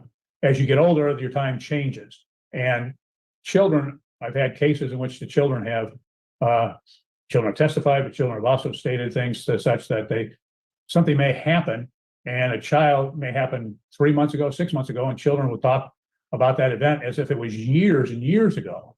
In contrast, for adults, it would seem like it was just maybe yesterday or just a little bit of time ago, but children, it seems like a long time ago. And in this case, again, the parenting time has not occurred in 3 to 3.5 years. So again, this child has very little, if any, maybe remembrance. And as the plaintiff testified, she doesn't know the defendant. She has no relationship with the defendant, wouldn't even be able to recognize the defendant. But the court does not believe that she is, again, changing the domicile in a manner to frustrate or defeat parenting time.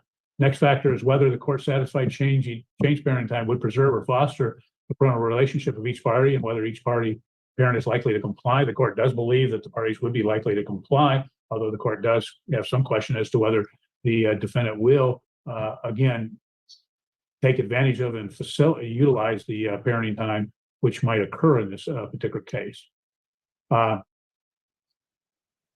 So the next factor is whether the party opposing is motivated to secure a financial advantage. There's been no testimony about that, so the court will not consider that in this particular matter. Next is whether there's domestic violence. Obviously, there's been testimony by the plaintiff, again, identifying and describing the domestic violence that she had with the defendant that he perpetrated, that in fact it resulted in criminal charges. It also resulted in her acquiring a personal protective order in this matter. So the court is taking all of that into consideration. Court believes that after the court identifies and reviews all of the factors the court has to determine whether a change in domicile is appropriate, that the factors do support a change in domicile in this case. The court then has to look at, does the change in domicile and does it in fact change the established custodial environment? An established custodial environment exists if over an appreciable time, the parent and the children naturally look to the custodian in that environment for love, affection, guidance, emotional ties. And so the court, in looking at that particular, those issues, the court notes that the statute provides that the age of the child, the physical environment, the inclination of the custodian of the child as to the permanency of the relationship shall also be considered. In this particular case, the testimony is shown and has been testified to that Lauren does in fact look to her mother for, again, the guidance, discipline, necessity of life, which she has provided for over that period of time when the defendant has not been involved, and for parental comfort. She's testified specifically about that, that again, there's signs of affection between she and Lauren, that they hug, that they have good relationship, that again, the court clearly believes that based upon the evidence in this particular matter, that in fact the established custodial environment is with the plaintiff mother. Then the court has to look, does the change in domicile, does that alter the established custodial environment? Court does not find that the change of domicile would in any way alter the established custodial environment in this particular case. So the court will not take that into consideration in this matter. As a result, then the court will find in this particular matter that a change in domicile is appropriate. The court will allow the plaintiff to change the domicile of the child to the state of Arizona in this particular matter. There's also been question then next as it relates to parenting time. There's been very little, if any, testimony as to parenting time other than that there should be a phased in process because there just hasn't been any contact for, again, that 3+ years in this matter. You can, again, you can look at what the basis was for that. The plaintiff will state that, well, there's been no contact because he hasn't initiated it. The defendant testified repeatedly, well, I attempted to, but I was not able to get a hold of the plaintiff. I was not able to, in fact, acquire the parenting time that had previously been ordered. The court will note as been testified to that, again, there was proceedings that he initiated through the front of the court to enforce the parenting time, but he didn't appear at the hearing. And as a result, the matter was dismissed in this particular case. So the court has to look at, in fact, the appropriate statute, which is MCL 722.27A, and look at parenting time. Well, parenting time shall be granted when it is in the best interest of the minor child, and the court has to look at the best interest factors. The court, that's why I stated the court would look at those best interest factors as we proceed in this particular matter. First, the court has to look at the first factor is the love, affection, other emotional ties existing between the parties involved and the child. In this case, I've already alluded to the fact that under the established custodial environment that the child and the plaintiff have an excellent relationship. There are signs of affection. They have emotional ties, etc. The record is almost completely void of any, I guess you'd say, a testimony on behalf of the defendant as it relates to this factor. And it could be because of the length of time that he's not had communication or contact. So the court will find that this factor does favor the plaintiff mother. Next factor is the capacity and disposition of the parties involved to give the child love, affection, guidance, continuation of the education, and raising in a particular religion or creed. But no testimony about a particular religious upbringing, so the court will not consider that. But the plaintiff will note that she had talked about being involved in the school, and that the child in Fremont School and in the current school, and that she has demonstrated the capacity and disposition to give the child love, affection, and guidance, whereas the defendant has simply asserted that, but there has not been an established relationship such as to demonstrate that in this particular case. The court will find that this factor favors plaintiff mother. Next factor is the capacity and disposition of the parties involved to provide the child food, clothing, medical care, and other remedial care recognized in place of medical care and other material needs. Clearly, the plaintiff has done this because she's almost solely been responsible for this for the time that the parties have not had contact. Again, they alluded to and addressed the fact that the defendant, notwithstanding the minimal amount of child support of $25 per month, that there has been enforcement action against him for payment of support. The court will take notice, if you would, judicial notice of the court's own file, and there have been various enforcement proceedings pursued against the defendant in this matter. And again, the plaintiff has solely provided all of the medical care for the child, and as a result, the court will find that this factor does favor the plaintiff mother. Next is the length of time the child has lived in a stable, satisfactory environment, the desirability of maintaining continuity. It does appear that Lauren has been in a stable, satisfactory environment for the last at least 3.5 to 4 years, where the defendant has not been involved. And the court notes that during that time, Lauren has not been in his care. So obviously, the environment in his home is not a stable, satisfactory environment for the child. The court will find that this factor favors the plaintiff mother. Next factor is the permanency of the family unit, the existing or proposed or custodial home. In this matter, there's been no testimony from the defendant as to any changes in his family unit. There's not been any testimony about the change in the plaintiff's home, as there's perspective or possible change that she is engaged, and she has a fiancé, Mr. Richardson, as we've seen, but there's nothing else in that regard. The court will find that this factor doesn't weigh in favor of either of the parties. Next factor is the moral fitness of the parties involved. In doing so, again, there's been minimal amount of testimony as to this factor, but the court will note that the court can consider offensive behaviors as it relates to moral fitness, and some of that would necessarily be domestic violence. I'm not going to address that under this factor because it'll be addressed under factor K. Court doesn't find that this factor favors either of the parties. I will not weigh it. Next factor is the physical and mental health. There's been very little testimony, although the plaintiff has stated that she is physically well. She has no mental health issues, not seeking any treatments, not in any therapy or anything of that nature, not in any medication. And there's been no testimony from the defendant about this, but there's been no testimony that he is not in appropriate mental or physical health. The court will not weigh this factor in either party's favor. Next factor is the homeschool and community record of the child.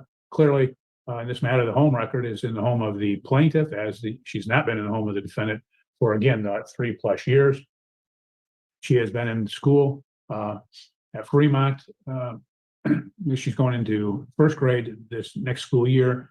And again, it's been she and Mr. Richardson has been provided for the attendance at school. She stated that Lauren has not missed any school, that she's had good attendance, and that they provide the transportation daily for her to attend school. She's pretty young, so there's been no testimony about any community record.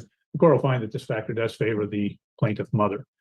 Next factor is the reasonable preference of the child. The court did talk to Lauren, and notwithstanding her being very hesitant to speak to me, I don't know if my reputation precedes me or if it had been simply blown up that I was some evil monger or monster or whatever, but she was very reticent to speak to me. But when she got in the room, she was very open, very polite, very direct, and really it was pleasant to speak to her. She even, I guess you'd say, she even rebuked me. I talked to her about how things were going in school, and she was fine. I related to her that unfortunately, when I was in elementary school, I spent far too much time in the principal's office, and she rebuked me saying that I shouldn't do that. And so she was very open. She did express a preference that the court has taken into consideration. Next factor is the willingness, and that factor, so the court is considering. The next is the willingness and ability of each of the parents to facilitate and encourage a close and continued parent-child relationship with the other parent. The testimony of the defendant is that the plaintiff has not been willing to do that she has not done that. But her testimony is that the defendant has not reached out. He's not sought to, again, take his scheduled parenting time from the order of 2019 until just recently, when, in fact, she had filed a petition to change domicile and move. The court finds that in this matter that, again, the plaintiff has been willing to facilitate that relationship, but that in fact there has not been the attempt, if you would, to facilitate that on the part of the defendant. So the court will not find this factor to weigh in favor of either party. Next factor is the domestic violence. And there's been testimony about that there was domestic violence by the defendant. The court is going to take that into consideration, weigh that factor in favor of the plaintiff. Next factor is any other factor considered by the court to be relevant in the particular child dispute.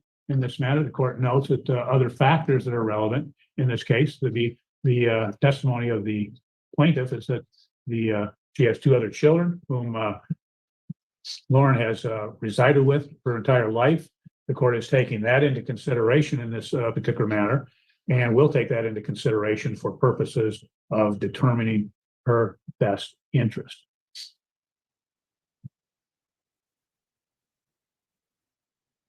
So taking all of that in her best interest, and the court will then consider the factors the court has to look at in determining whether and to what extent the parenting time should be.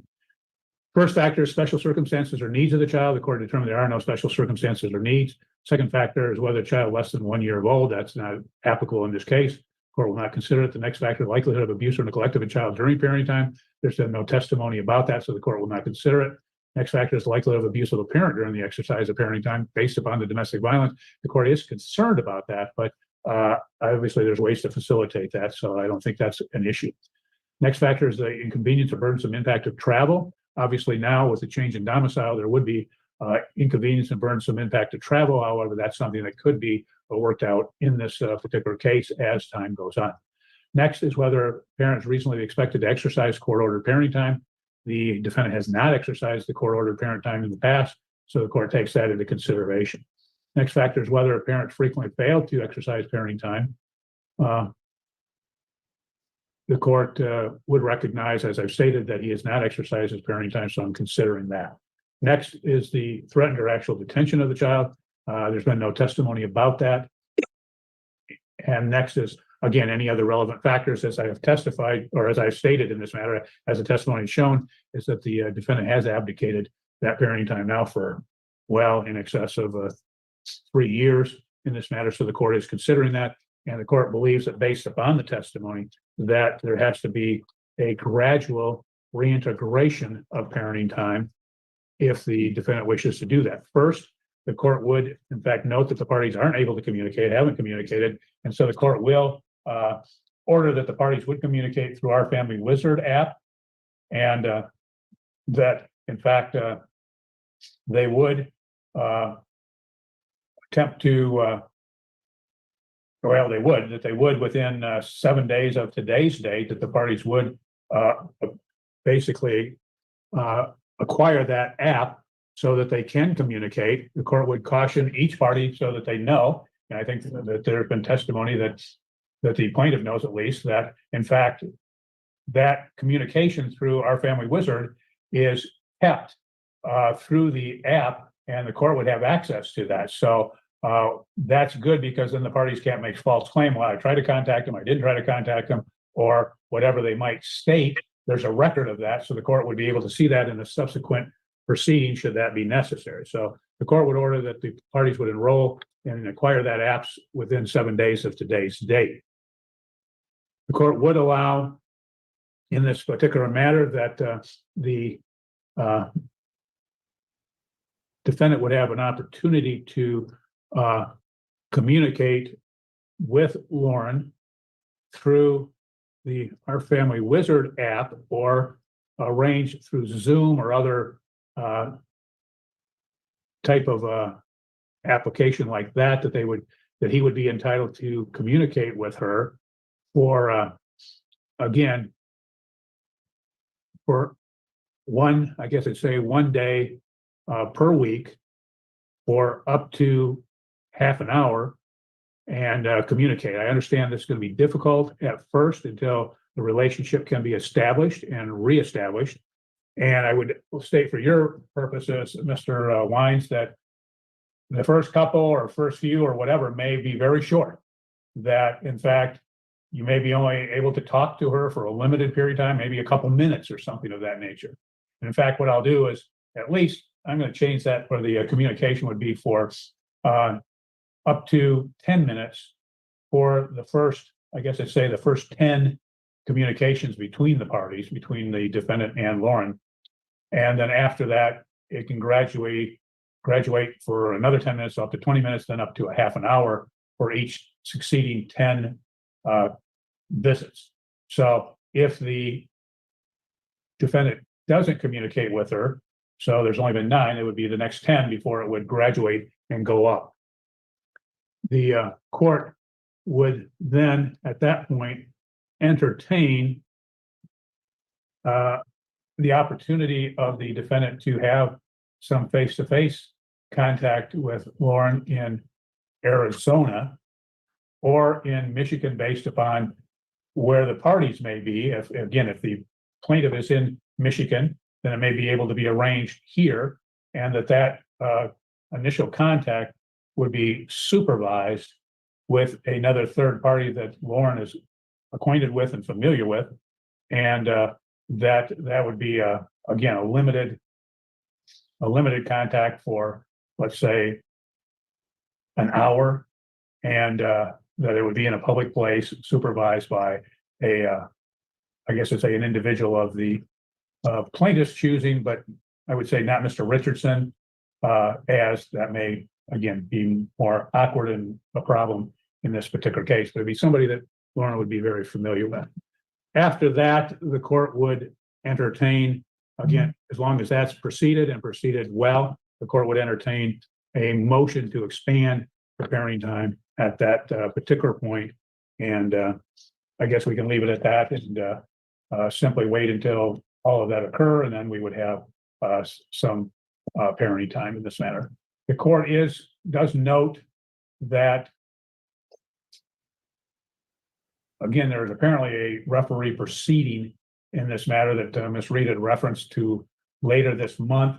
In view of the testimony I've heard and everything else, what the court is going to do in this particular case, especially with the change in the parenting time, the court is going to dismiss that referee proceeding in this particular matter, and that we would proceed with parenting time as the court has outlined.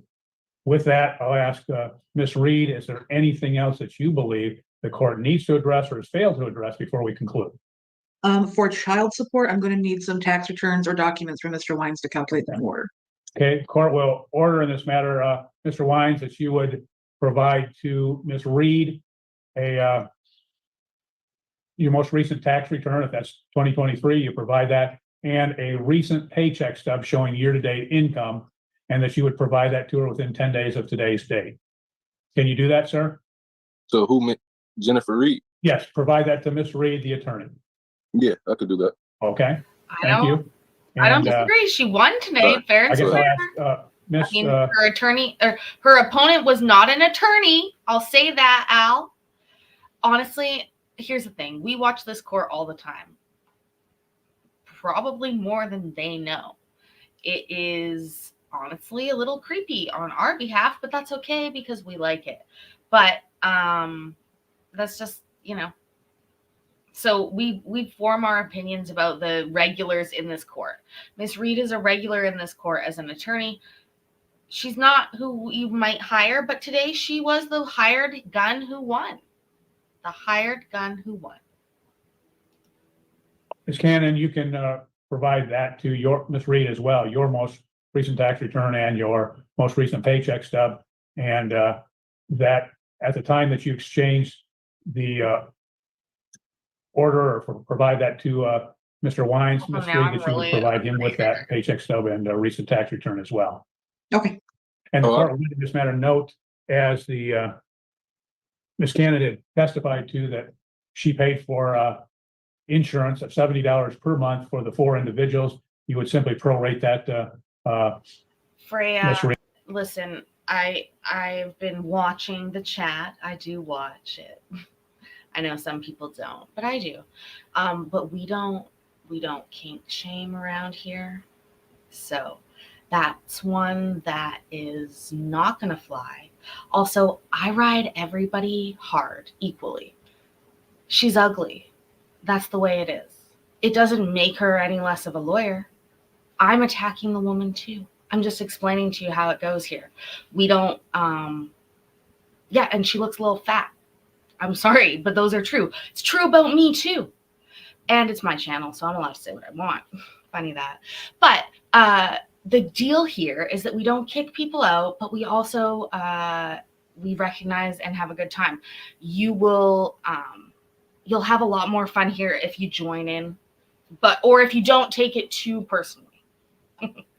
But I just want to let you know, I do see the chat. I do see what's going on. I laugh a little bit in my mind because Vince actually is quite a supporter of women in a lot of ways. We just take every case. I think I said it at the beginning.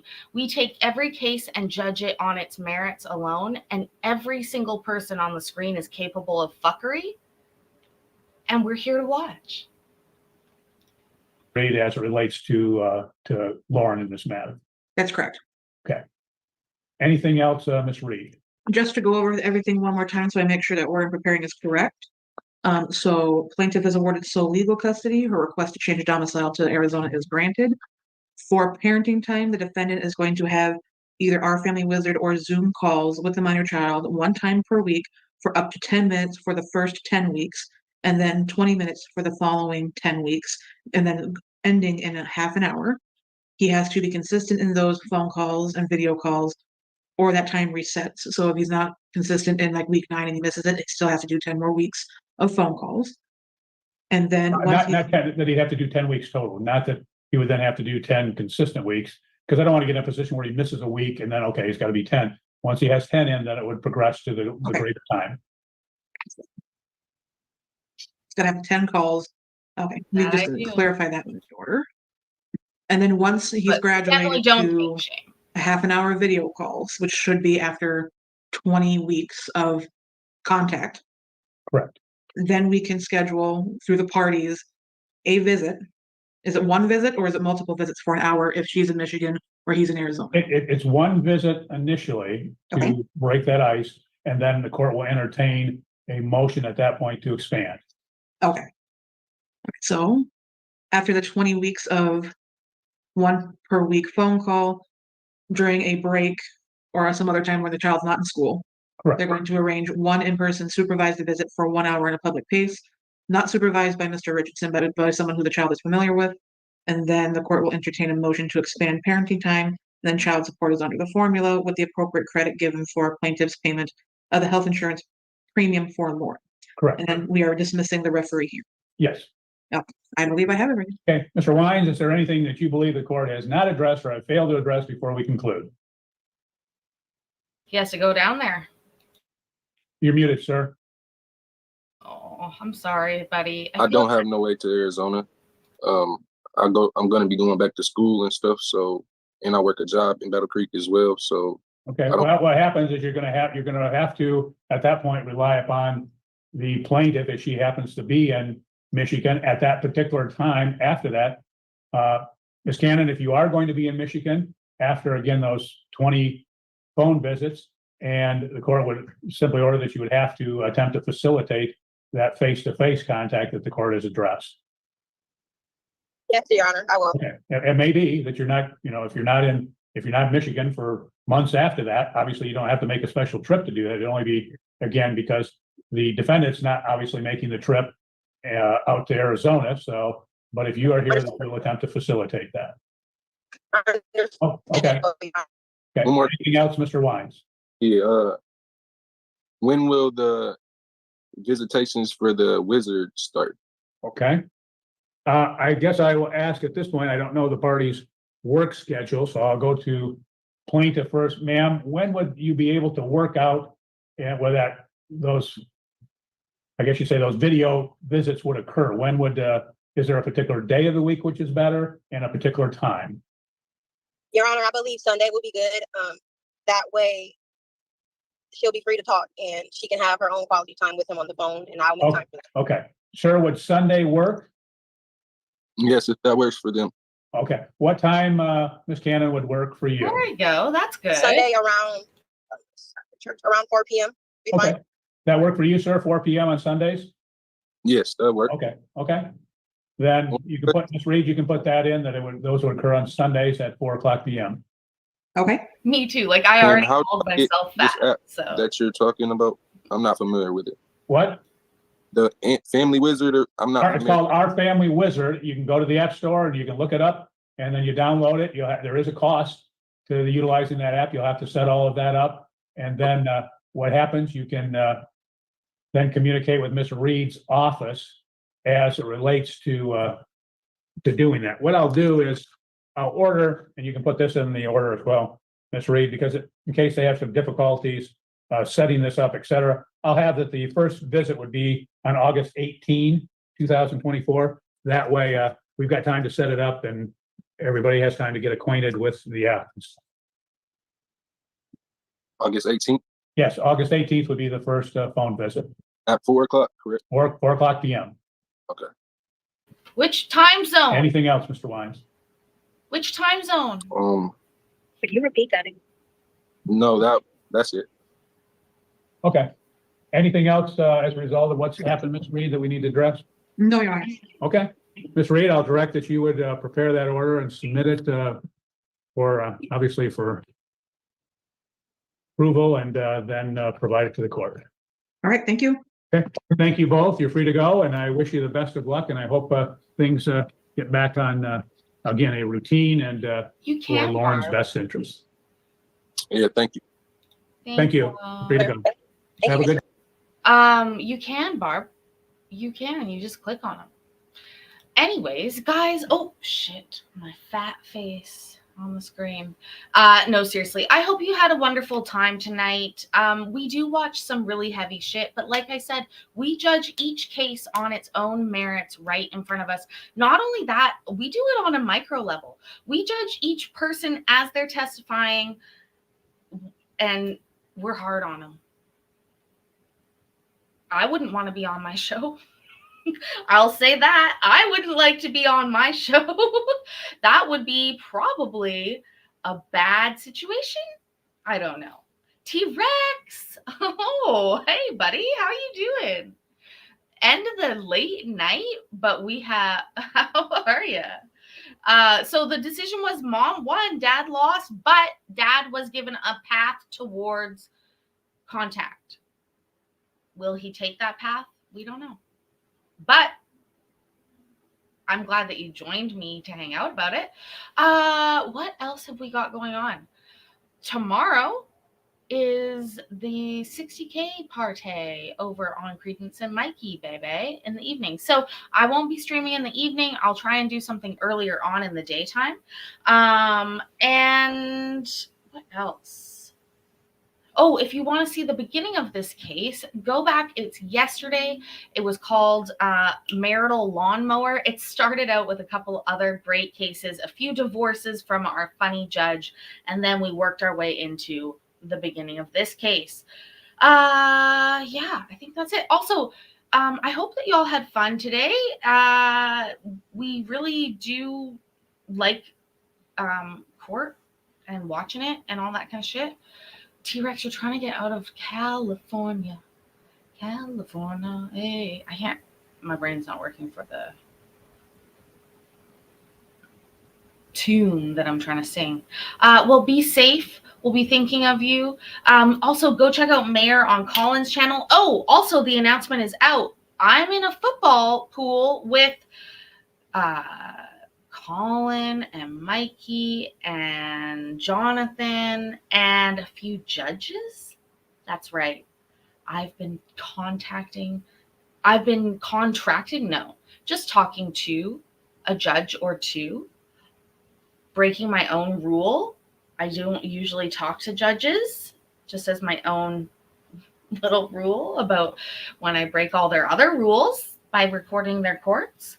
Anyways, so that will be coming up. I am doing all my own little research. I'm following some personal chefs, some girlfriends, some wives of the players. obviously following any court cases because that will impact next year. And yes, it's a fantasy league. This is what I'm told. So I pick my picks based on weird shit, and we'll have fun talking about it. So that's not till the end, like the beginning of next month, though, I think. Anyways, I hope you had a wonderful night. I really want Chinese food. I wish that somebody would deliver Chinese food on my porch by accident. That would be great. Who's higher, you or KCC? That's a great question. Probably you. Oh, and happy birthday, Crazy Cat. Happy birthday, happy birthday, happy birthday. And thank you, Mike, very much for reminding me, because that's what I'm going to say. I love you. I'm proud of you. And I will see you in the next video. Bye. One by one, billion by billion, it's holding up half the sky. Raise your hand if you're ready and willing. If you know it's time. Time for a girl on time. Time for a girl on time.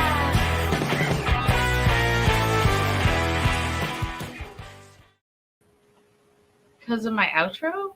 Really? I like that part. That's okay though, Al. If you're frustrated because we watch tough cases, well, tough shit. Bye.